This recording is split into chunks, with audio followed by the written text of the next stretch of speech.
Muito boa tarde a todos e a todas antes de mais. Obrigado pela vossa comparência hoje nesta apresentação que vos vou fazer e gostaria, como é evidente, de começar por dar um especial agradecimento a toda a direção da SECA e, em especial, ao colega e amigo Zé Carlos Quaresma, pela oportunidade de estar hoje perante todos vós e falar-vos de um tema que, embora não seja integralmente dedicado às cerâmicas na antiguidade, tem permitido, no meu ponto de vista, inovações interessantes sobre a produção e a utilização de cerâmicas em contextos concretos, como é o caso dos contextos militares romanos.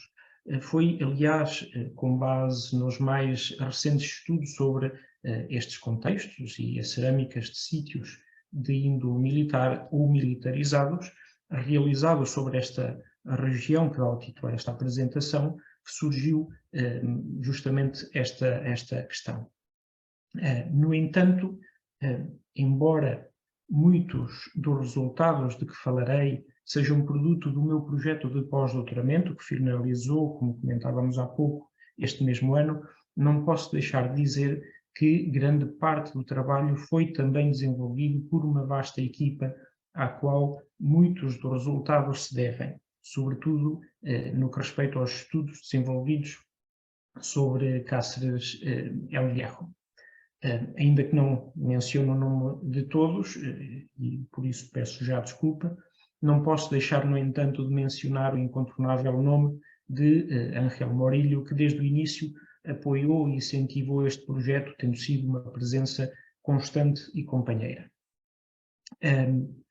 Mas, como vos dizia, embora esta apresentação se foque sobretudo nas cerâmicas enquanto evidência e resultado de atividades ou cotidiano militar numa região muito concreta, como é a Extremadura espanhola, e sobretudo a província de Cáceres, devo sublinhar que não são de facto as cerâmicas que geralmente definem se estamos ou não estamos perante um contexto desta natureza. A realidade, como veremos, é e deveria ser bastante mais complexa. No entanto, a existência de um sítio militar por excelência nesta região, e aqui refiro-me evidentemente a Cáceres El Hierro, permite estabelecer os principais critérios que definem eventuais contextos militares ou militarizados contemporâneos, que lhe são contemporâneos. Neste sentido, agora sim, os artefactos que geralmente permitem esclarecer o tipo de ocupação ou composição do corpo militar são, sem dúvida alguma, os militaria, enquanto que as cerâmicas são, sobretudo, relevantes na definição cronológica, abastecimento e dieta. No entanto, antes de entrar no tema propriamente dito, não posso ainda deixar de esclarecer o porquê desta baliza cronológica mencionada no título do slide inicial, ou seja, cerca de 100 a 75 a.C. Desde logo é evidente que esta opção recai sobretudo no âmbito cronológico dos sítios que eu próprio tive a oportunidade de investigar e escavar no curso do projeto mencionado, como é o caso de Cáceres El Hierro ou Cáceres El Hierro de Santa Marina. Todavia, sendo certo que existiu e ainda persiste um longo debate sobre a cronologia do primeiro, ou seja, de Cáceres El Hierro, pretendo com esta baliza conciliar algumas vozes e opiniões que nem sempre estão de acordo. No entanto, não sendo o tema central desta apresentação, não posso também deixar de esboçar alguns comentários e traçar um panorama muito breve da situação desta região durante a época romana republicana, expondo algumas das opiniões que imputam diferentes interpretações e diferentes cronologias ao acampamento militar de Cáceres El Hierro. Um dos episódios que mais se relacionou com o acampamento militar de Cáceres El Hierro foi aquele cometido por Quinto Servilio Cipião, em 139 a.C., tendo estabelecido, ou segundo as fontes, terá estabelecido o Castra Servília para poder penetrar em território vetão. A relação entre estas duas realidades, a histórica e arqueológica é um debate antigo, mas que na sua gênese se construiu com base em dados empíricos e sem grandes fundamentos arqueológicos, surgindo mais como uma contrarreação às certezas que, à época, Adolf Schulten teve e expressou. Este tema em si daria uma outra apresentação, pelo que, neste caso, remitir-me-ei ao capítulo que será ou que está dedicado a este tema no futuro livro sobre Cáceres El Viejo, que estamos a preparar e que estamos a finalizar. No entanto, importa esclarecer que, de facto, o recente estudo dos materiais, atualmente, não permite qualquer interpretação neste sentido, motivo pelo qual a cronologia que se sugere não vai para lá de início, ou não recua para lá de início do século I. Até esta altura é difícil garantir, efetivamente, que a região estaria controlada por Roma, situação que somente terá mudado a partir da viragem do século II para o século I, como demonstra o bronze de Alcântara. Além deste início, aliás, também se narra nas fontes literárias o estabelecimento de um acampamento nesta região por Licínio Crasso, na década de 90, proposta que foi avançada pelo professor Beltrán. Porém, para as últimas décadas do século II e as primeiras do século I, as informações que dispomos sobre as atividades militares são muito parcas ou pouco relevantes. Esta situação pode dever-se também ao facto de que, neste período, Roma estava mais preocupada com as convulsões sociais e políticas que começavam, à época, a dar sinais de suceder, como é o caso da guerra social ou o conflito entre Caio Mário e Sula, e, de facto, somente com a guerra de Sertório é que esta região voltou a ser palco de atividades militares bastante consideráveis, ou pelo menos narradas com detalhe pelos autores clássicos. É justamente neste âmbito militar que a maioria dos investigadores coloca o bem conhecido acampamento de Cáceres El Viejo, mas que,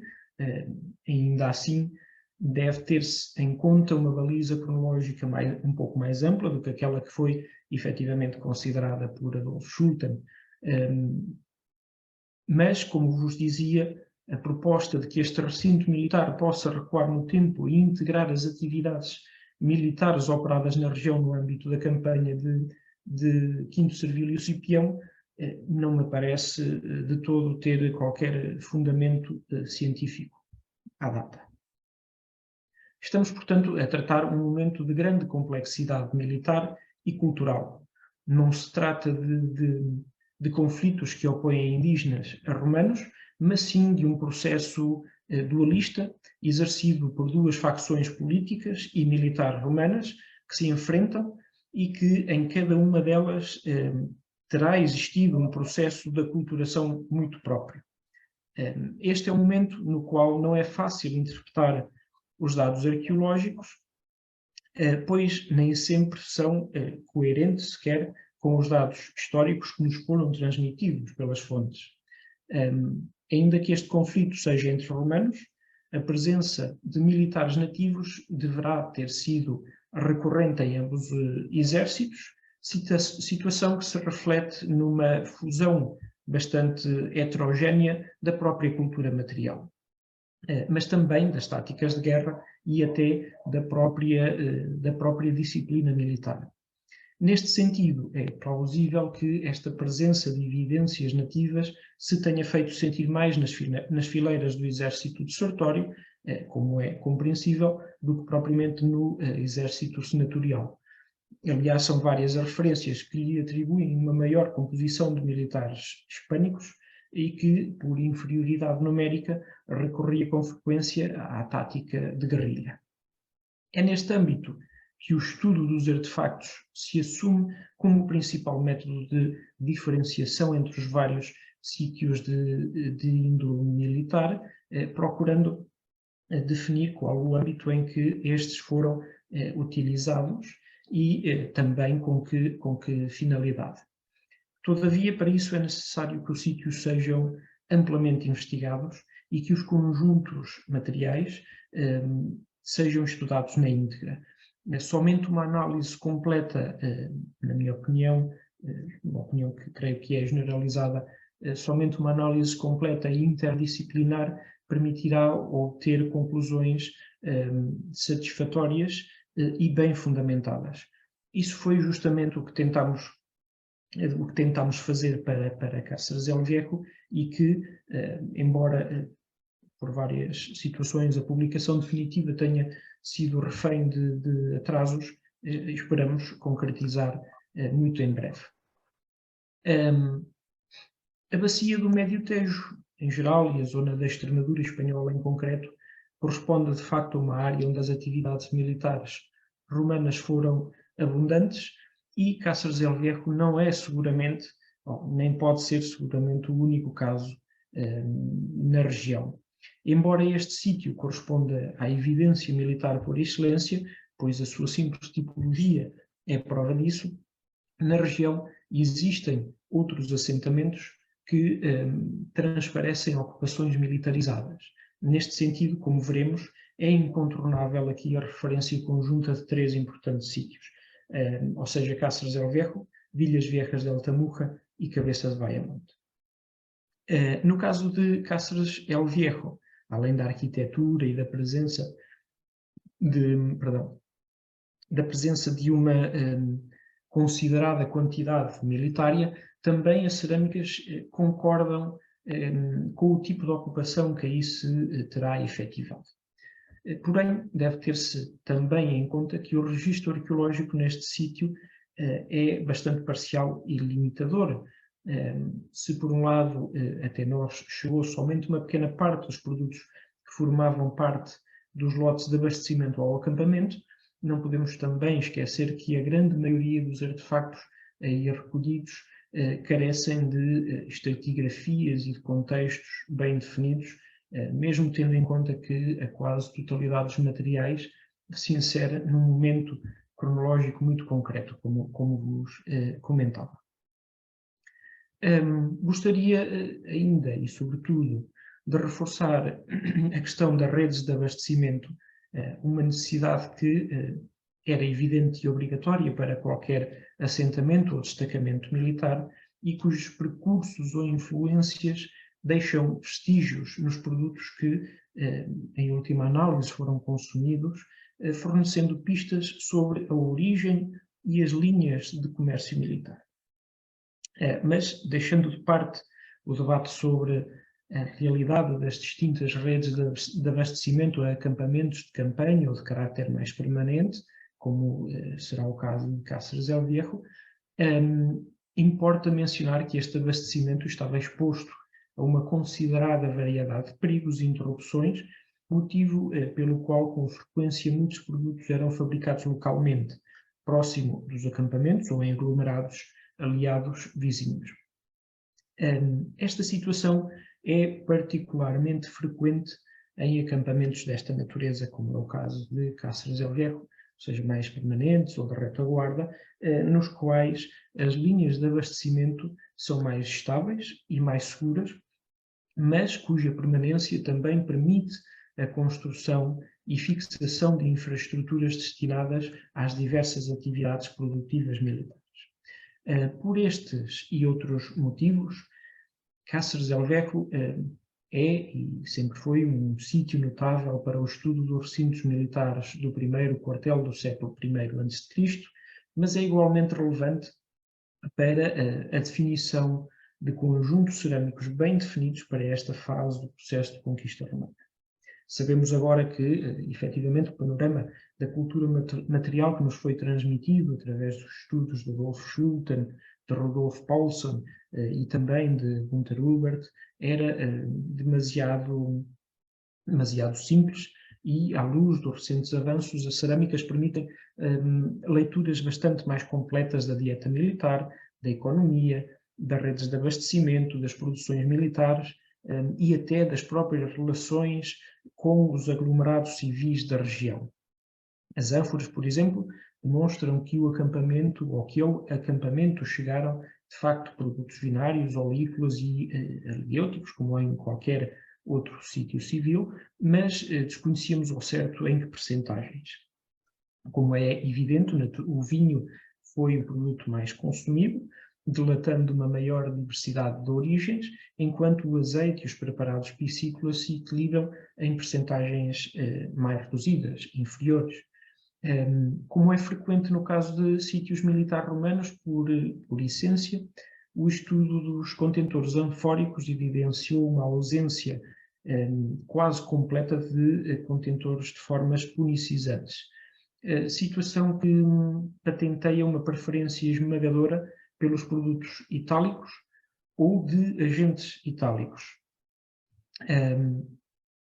A diversidade da dieta militar praticada em Cáceres del Viejo e a tendência preferencial por determinado tipo de produtos cerâmicos é igualmente rastreável através das cerâmicas de verniz negro itálico, das paredes finas, da cerâmica englobada e também através da cerâmica comum.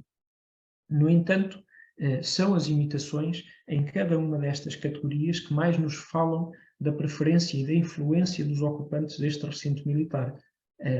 Para ser fiel, ou tentar ser o mais fiel possível ao tema central desta apresentação, deixarei de lado as questões relacionadas com a definição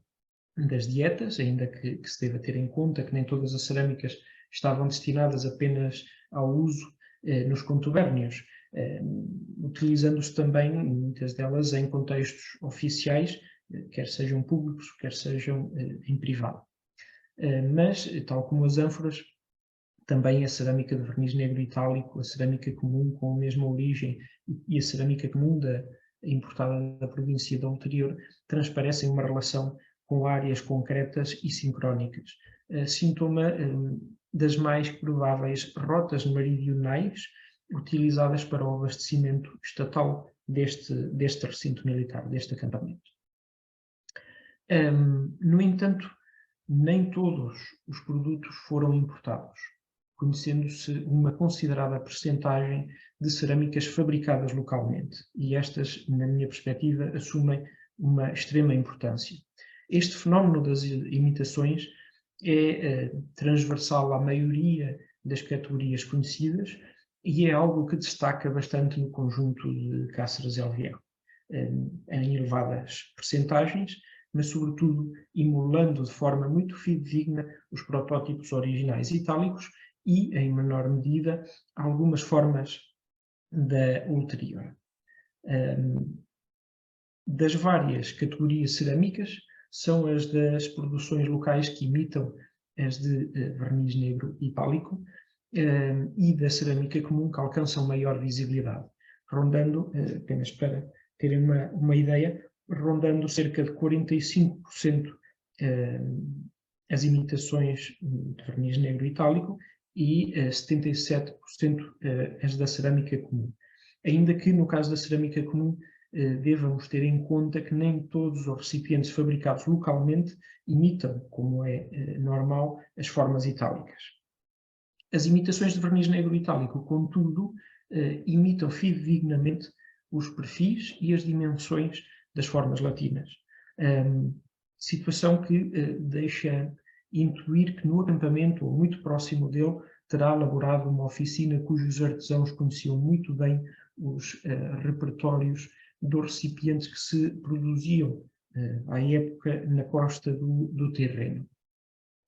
No entanto, as pastas são claramente características da região de Cáceres, tendo adotado técnicas de tratamento muito próprias que pretendiam simular toscamente a aparência dos originais. Estas mesmas características são também observáveis em outras categorias cerâmicas, como dizia, destacando-se neste caso a própria cerâmica comum e a cerâmica engobada. Tendo presente este fenómeno das imitações de verniz negro itálico, e lembrando contudo que, como bem destacou Carlos Fabião, não se deve confundir este fenómeno com outros que também emulam as formas itálicas, por exemplo, as imitações de pasta cinzenta, que é outro fenómeno completamente distinto deste que está presente em Cáceres del Berro. A verdade é que é agora importante trazer a debate os assentamentos de Vilhas Viejas de Altamurra e Cabeça de Baia-Monte. Sítios onde estas mesmas imitações estão bem documentadas e integram exatamente as mesmas características das documentadas em Cáceres del Berro. Aliás, a sua dispersão pode ser rastreada em outros locais, delatando uma disseminação que se limita, aparentemente, à zona entre a região de Monforte e Trujillo, não se estendendo para lá do Tejo, ou a norte do Tejo. Esta realidade, na minha perspectiva, coloca uma série de questões bastante relevantes sobre este fenómeno e a sua relação com a presença militar na região em questão, mas cuja projeção depende ainda da análise e da divulgação deste tipo de imitações em outros sítios conhecidos, para os quais se intui ou conhece mal a presença destas cerâmicas e de eventuais resultados arqueométricos. Com a independência desta situação, procuramos determinar qual a origem destas produções através de análises laboratoriais para o conjunto de Cáceres del Berro, e a verdade é que os resultados confirmam uma origem local regional das argilas e seguramente uma relação com os assentamentos civis envolventes, sobretudo com Vilhas Viejas de Altamurra, Cabeça de Baia-Monte, Badajoz, Val de Torres e, eventualmente, Castelo da Lousa e Monte das Covas, ainda que nestes casos menciono-os com bastante reticência. Sítios onde se documentou a presença destas imitações. No entanto, aqui gostaria de ressaltar sobretudo o caso de Vilhas Viejas de Altamurra, não só pela proximidade, mas também pela elevada semelhança das pastas e dos resultados das análises que também foram aí realizados. Igualmente interessante é verificar que este fenómeno se estende para sul, ainda que de forma mais ténue, situação que dá crédito a uma relação da área extremanha com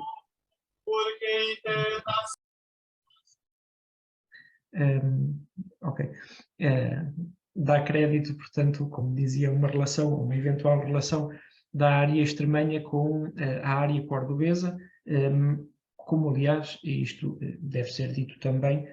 já o próprio Rolf Schulten intuía. A constrita e bem definida disseminação destas imitações, como vêem no mapa, com características tecnopetrográficas próprias, a sua ausência na região transtagana e a sua ausência também em sítios de cronologia posterior à que aqui estou a tratar, obriga, pois, a considerar que esta produção e o seu respectivo consumo não se terá dilatado no tempo, sendo algo que se pode associar a uma região bastante concreta e a uma conjuntura própria e coetânea à do acampamento de Cáceres del Berro. Concordo, sem margem para grandes dúvidas, com a proposta feita por Carlos Fabião e seguida por outros investigadores, de que esta é uma produção militar, não significando, contudo, que esta é uma produção de militares para militares, como já se sugeriu. Aliás, se tivermos em consideração que nos vários hectares escavados por Adolf Schulten e por Rudolf Paulsen no acampamento extremanho, e não se tendo registado qualquer infraestrutura destinada à produção cerâmica, é bastante tentador pensar que os sítios civis satélites ao acampamento foram os responsáveis, ou terão sido os responsáveis por essa atividade e esse abastecimento, assumindo o recinto militar uma função centralizadora de comando e administração, utilizando estes assentamentos aliados, seja pela força, pela imposição ou até pela colaboração voluntária. A utilização destes aglomerados civis apresentava claras vantagens para os exércitos, nos quais se podiam fixar eventuais destacamentos ou pontos de controle e apoio militar, seja para a circulação, abastecimento ou recrutamento, mas nos quais se podiam fixar também artesãos ao serviço do exército que fabricavam os produtos que este exigia. Com efeito, estes aglomerados teriam já as infraestruturas necessárias para dar início a essas tarefas que, sendo utilizadas por artesãos itálicos, ou que pelo menos conheciam muito bem os repertórios itálicos, podiam pôr em funcionamento quase imediato a produção de imitações cerâmicas. Este não é um sistema inédito no mundo militar romano, ainda que esteja mais bem documentado para períodos mais recentes. Esta sistematização de relações bidirecionais com os assentamentos civis próximos pautou a estratégia militar de avanço e controlo do território, sobretudo no caso de acampamentos que estavam estabelecidos em áreas que já eram controladas e que integravam áreas seguras próximas a zonas de fronteiras ou implantados em regiões onde o exército gozava claramente do apoio das cidades aliadas. Mas se voltarmos ao fenómeno das imitações de verniz negro itálico, sublinho, este tipo concreto documentado nesta região, reparamos que o recinto militar de Cáceres del Guerro deverá ser o ponto mais a norte, como podem ver no mapa, e é o assentamento militar por excelência. A segurança da retaguarda era um tema primordial para qualquer exército e somente assim se estabeleciam acampamentos estáveis que garantiam o abastecimento e a comunicação. Apesar deste panorama exposto de forma demasiado simples, sem dúvida que estas relações deveriam ser mais complexas do que aquelas que proponho aqui ou as evidências arqueológicas deixam antever. Por outro lado, não podemos utilizar a mesma bitola para todos os casos, como aliás já ficou evidenciado em outros estudos. Veja-se os casos de Villas Viejas de Altamurra, para o qual se sugeriu uma imposição da presença romana apoiada no recinto ortogonal contíguo ao povoado e com edificados relacionados com a presença de tropas, ou o caso de Cabeça de Vaiamonte, para o qual se sugeriu recentemente que a presença do exército poderá ou deverá ter sido voluntária e pacífica. Independentemente do processo de assimilação ou capitulação dos assentamentos civis pré-existentes à causa militar romana, a maioria dos autores concorda com a sua relação com os eventos do conflito metelo-sertoriano, ainda que, como dizia no início, algumas opiniões o recuem ligeiramente no tempo. Se atentarmos à geoestratégia política e militar passível de se incluir para este acampamento, reparamos que este panorama cultural e militar se documenta sobretudo na região a sul do Tejo. Para norte, o registro arqueológico parece transparecer uma realidade diferente e até contrastante com a que descrevi até agora. No entanto, deve reconhecer-se que a maioria dos assentamentos conhecidos para esta região, a norte do Rio Tejo, carecem ainda de estudos aprofundados. No entanto, na minha opinião, é aqui que o estudo da cerâmica se assume como primordial para definir eventuais zonas de fronteira e eventuais conexões dos sítios com uma causa ou a outra. Com efeito, partindo das características técnicas e culturais do conjunto de cerâmicas de Cáceres del Viejo, é possível rastrear conjuntos similares e opostos nos assentamentos da região da Extremadura espanhola. Insisti, aliás, já nas elevadas semelhanças com os sítios de Cáceres del Viejo e Villas Viejas de Altamurra e Cabeça de Vaiamonte, mas apenas para dar um exemplo. No entanto, outros sítios parecem revelar a presença de materiais que são bastante distintos dos de Cáceres del Viejo, justamente aqueles localizados na região transtagana, como é o caso, por exemplo, de El Berrocalillo, El Zamarril, Camocho, El Torrejón de Valdecanhas ou Cáceres Viejo de Santa Marina. Também nestes casos se conhece uma maioritária quantidade de cerâmicas de produção local regional, mas agora a sua gênese aponta para perfis endógenos, ao contrário daquilo que se verificou em Cáceres El Viejo. Todavia, o panorama é, como é evidente, bem mais complexo do que aquilo que se expõe. Os casos de Vilhas Viejas e Cabeça de Vaiamonte, por exemplo, também ofereceram um vasto repertório de cerâmicas deste tipo, ou seja, produzidas localmente com perfis endógenos, mas há que ter em conta que a sua ocupação é anterior à fase cronológica de Cáceres El Viejo, momento a partir do qual surgem estas imitações, que falei antes, de formas latinas e também da ulterior. No entanto, já os sítios localizados a norte do Tejo não parecem ter recebido estes recipientes, sendo esmagadoramente maioritárias as formas tradicionais, com pastas que oferecem assinaturas litológicas e técnicas de produção distintas às que mencionei anteriormente. Claro que poderíamos pensar que se trata igualmente de sítios anteriores à fácies de Cáceres El Viejo, mas a presença de elementos metálicos de tradição, como veem na imagem, hispânica, coetâneos aos que surgem no acampamento de Cáceres El Viejo, reformam uma eventual, ou mais que segura, coincidência cronológica. Esta situação obriga a colocar uma importante questão acerca da estratégia militar operada nesta região durante o primeiro quartel do século I. Estamos perante uma zona de fronteira ou postos avançados do exército senatorial? Bom, esta é uma questão, efetivamente, que não é fácil de responder, mas se tivermos em consideração os recentes estudos que temos realizado, facilmente se compreende que os assentamentos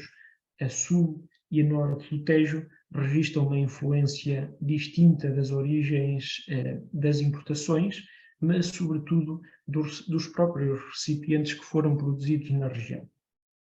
Contrariamente aos sítios a sul do Tejo, os do norte acusam uma influência, ou pelo menos uma eventual relação com a área da meseta, situação que foi particularmente bem documentada em Cáceres Viejo de Santa Marina, sítio que felizmente tive a oportunidade de escavar. Sem que me detenha demasiado na arquitetura registada neste sítio, importa ainda assim relembrar que estamos perante um sítio em que as construções são bastante austeras,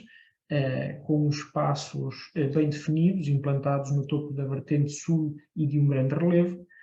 Os edifícios foram construídos sem grande cuidado e seguramente num curto espaço de tempo, situação que é evidenciada pela própria austeridade dos equipamentos dos compartimentos. Conquanto o sítio tenha sido considerado de cronologia pré-romana, os dados compilados até o momento somente dão constância da ocupação romana republicana, eventualmente relacionada com atividades militares, como aliás o comprovam os vários projéteis de chumbo e de pedra que aí se recuperaram. Mas, voltando às cerâmicas, com efeito a grande maioria do conjunto é claramente de tradição indígena / hispânica, destacando-se os recipientes toneliformes, os grandes recipientes decorados e a utilização frequente de fundos côncavos, reproduzindo repertórios que têm a sua matriz em sítios da área central da meseta, como é o caso, apenas para dar alguns exemplos, de Las Cogotas, El Raso, La Mesa de Miranda ou Las Merchanas, e destacando-se aqui, evidentemente, El Raso de Candeleda, um sítio com o qual, além de aí se ter identificado a produção deste mesmo tipo de recipientes, as cerâmicas de Cáceres Viejo de Santa Marina apresentam claramente fortes afinidades, concretamente com as da fase 3, que oferecem a mesma cronologia. Mas, se a esta situação somarmos o facto deste local se implantar a sul do sistema central, e a uma altura que não é a norma em assentamentos com esta cronologia e menos ainda com eventuais funções militares, parece sensato intuir que esta ocupação não seguiu os padrões oficiais de um corpo militar regular. O assentamento implanta-se num cerro que forma parte de uma cordilheira natural, ao longo da qual se registram outros sítios de potencial semelhança e que divide duas realidades orográficas bem distintas, a sul e a norte. Na antiguidade, esta formação natural, juntamente com o Tejo, deverá ter sido relevante, quer enquanto marco da paisagem, quer como própria barreira natural.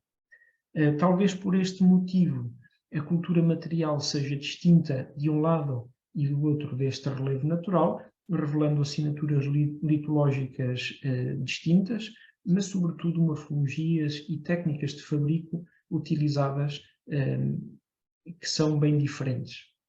Situação que se manifesta igualmente na própria qualidade e na conservação das cerâmicas.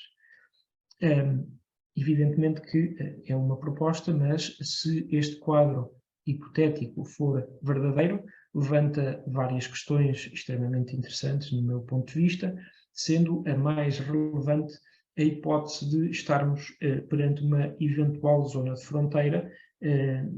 que, embora não fosse fixa, impenetrável ou mesmo durável no tempo, pode ter existido durante o primeiro quartel do século I a.C., num momento e numa conjuntura política e militar muito concreta. No entanto, deve reconhecer-se que os dados não são ainda suficientes para esclarecer esta possibilidade, algo que somente será possível com a revisão de muitos dos sítios que mencionei. Embora as opiniões se dividam acerca do momento em que estas realidades militares terão coexistido, parece evidente que grande parte da Extremadura espanhola e do próprio Alentejo português foi palco de atividades militares durante a Guerra de Sertório, correspondendo Cáceres El Viejo ao exponente máximo da arquitetura militar senatorial e da cultura material que revela, sem margem para grandes dúvidas, uma relação com a Península Itálica. Esta mesma situação é passível de ser detectada em vários sítios próximos ao acampamento, que oferecem conjuntos cerâmicos com características muito semelhantes e que permitem integrá-los nesta mesma fáscia. No entanto, o quadro que agora se começa a compor com mais detalhe está ainda muito incompleto, como dizia. Apenas para dar um exemplo, desconhecemos por completo qual a situação de Castillejo del Guadilova, um sítio pré-romano, aparentemente bem conservado, que se localiza muito próximo de Cáceres El Viejo, que tem características bastante semelhantes às de Cabeça de Bahamonte ou Villas Viejas de Altamurra, e que pode eventualmente revelar dados importantes para o momento que medeia a viragem do século II para o século I e o final do conflito sertoriano. Além da contrastante cultura material a norte e sul do Tejo, que, na minha opinião, é, neste caso, evidência de diferenciação cultural e pode revelar duas áreas de influência distintas durante este conflito, outros argumentos podem ser evocados para delimitar com mais detalhe esta eventual zona de fronteira entre as fações metelo-sertorianas no momento inicial do conflito.